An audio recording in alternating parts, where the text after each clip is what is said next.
Good morning. The Old Testament reading for this fifth Sunday after Pentecost is from the book of Job, chapter 38, verses 1 through 11.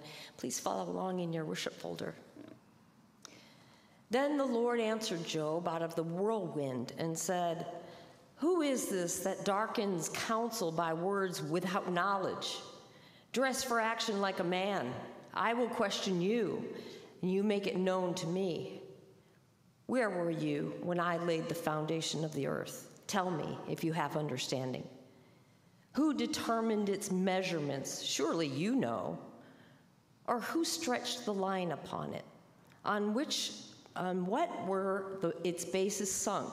Or who laid its cornerstone when the morning stars sang together and all the sons of God shouted for joy?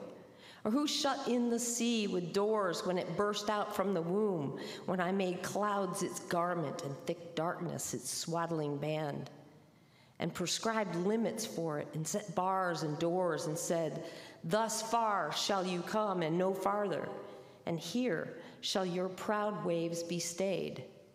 This is the word of the Lord.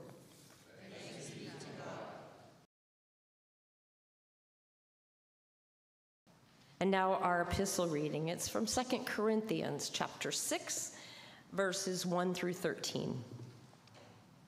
"Working together with him, then, we appeal to you not to receive the grace of God in vain. For he says, 'In a favorable time I listened to you, and in a day of salvation I have helped you.'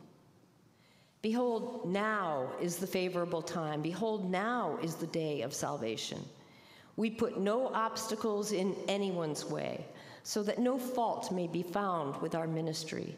But as servants of God, we commend ourselves in every way, by great endurance, in afflictions, hardships, calamities, beatings, imprisonments, riots, labors, sleepless nights, hunger, by purity, knowledge, and patience, kindness, the Holy Spirit, genuine love, by truthful speech, and the power of God, with the weapons of righteousness for the right hand and for the left, through honor and dishonor, through slander and praise.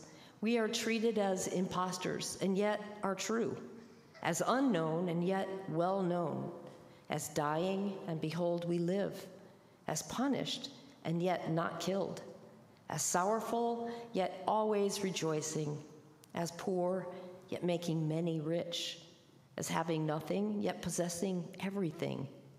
We have spoken freely to you, Corinthians.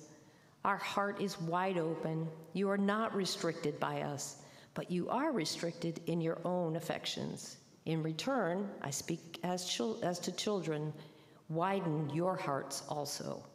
This is the word of the Lord.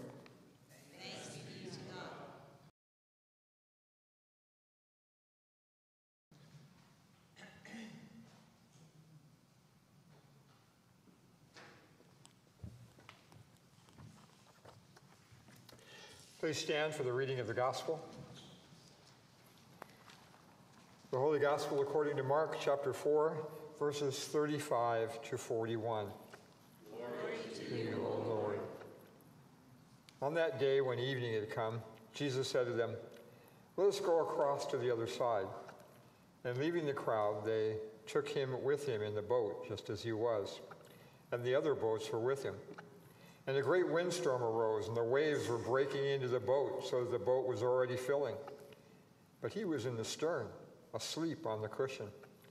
And they woke him and said to him, "Teacher, do you not care that we are perishing?" And he awoke and rebuked the wind and said to the seas, "Peace, be still." And the wind ceased, and there was a great calm. He said to them, "Why are you so afraid? Have you still no faith?" And they were filled with great fear and said to one another, "Who then is this, that even the wind and the sea obey him?" This is the gospel of the Lord. Praise to you, O Christ.